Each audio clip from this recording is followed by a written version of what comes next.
Welcome back. It is Friday night, which means it is time to turn our attention to our New Yorker of the Week. Tonight we honor a woman who's inspiring children to read and write in their early years in hopes of helping them avoid obstacles later in life. Take a look.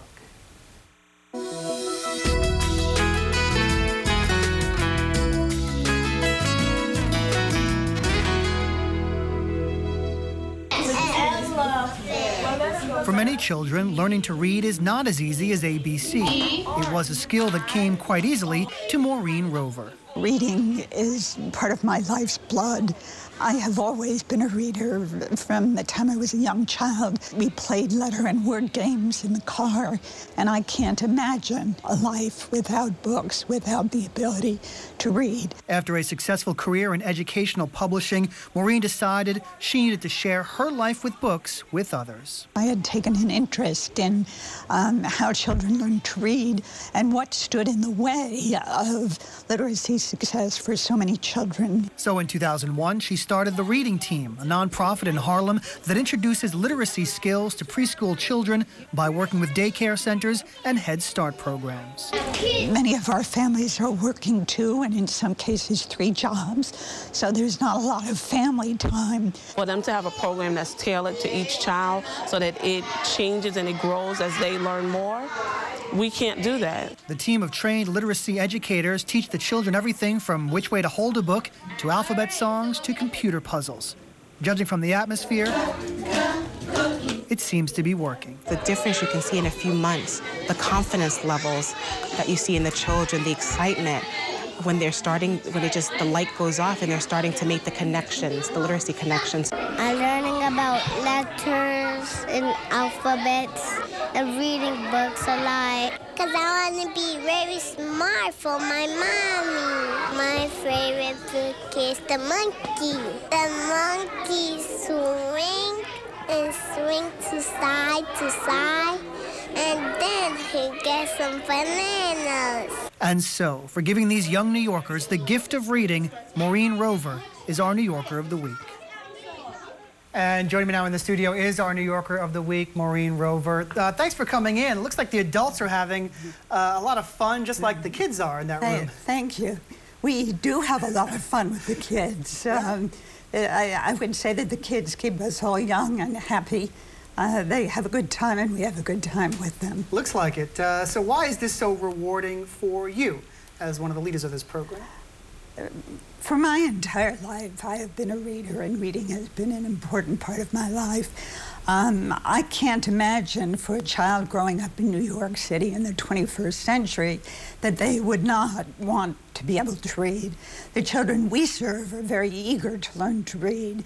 In a neighborhood in which only 30% of the children pass the New York State English Language Arts exam each year, and a city in which only about 50% of the children pass the exam, 100% of Reading Team children pass that exam each year. 100%? 100%, wow. Yes. So tell us about your childhood, the joys that you discovered reading at a young age. Who inspired you? A particular person or maybe an author?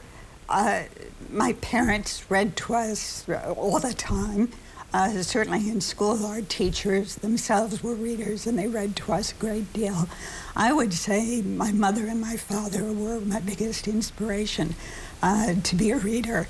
In fact, I remember the entire family sitting on the sofa one evening reading, and my 3-and-a-half-year-old sister standing in the middle of the room and crying that everybody in this family can read except me, as she said. Right.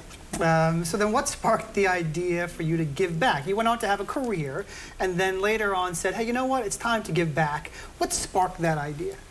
That idea came from the fact that the New York Times published each year the results of the New York State English Language Arts exam.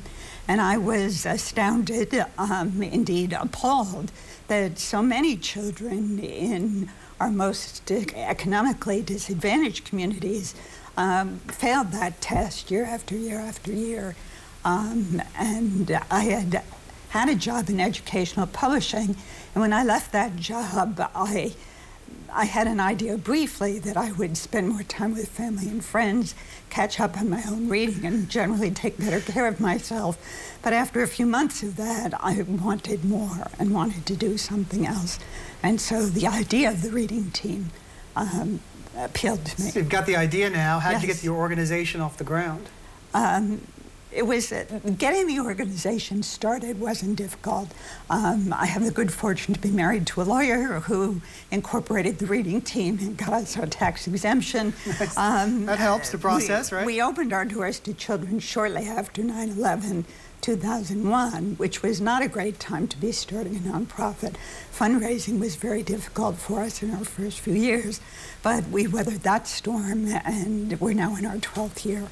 And you're serving just the kids right now in Harlem, is that correct? Or can other children reach out to your organization? Give us a little bit of the details about the practical side of things. Physically, we're located in 2 locations in Harlem. First at 125th Street and Adam Clayton Powell Jr. Boulevard. Our second site is at PS 36 in West Harlem. Most of the children we serve come from the neighborhoods of those 2 locations. We do, however, have some children who come to us from the Bronx, from New Jersey, from Brooklyn, and from Queens. But as a matter of convenience for the parents and the children themselves, we tend to serve mostly children in those neighborhoods. And how can people get in touch with you? Do you need volunteers, workers? Can people help out? We are always happy to have volunteers. We typically hire graduate students in education to work with the children, and then we send them for training outside of the reading team and work with them at the reading team. People can get in touch with us by looking online at www.readingteam.org. They'll find us there, our phone number, my email. We've got the readingteam.org graphic right now on the screen for our viewers to see.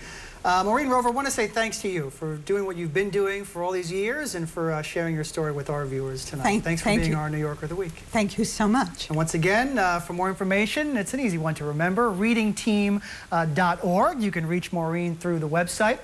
And a reminder, if you know someone who would make a good New Yorker of the Week, we want to know. Email us at NYer@ny1.com or send us a letter. Address it to New York One News, New Yorker of the Week, 75 9th Avenue. We're on the 6th floor, New York, New York, 10011. That is all the time we have for now. I'm John Shumo, and I'll talk with you Monday. That was great.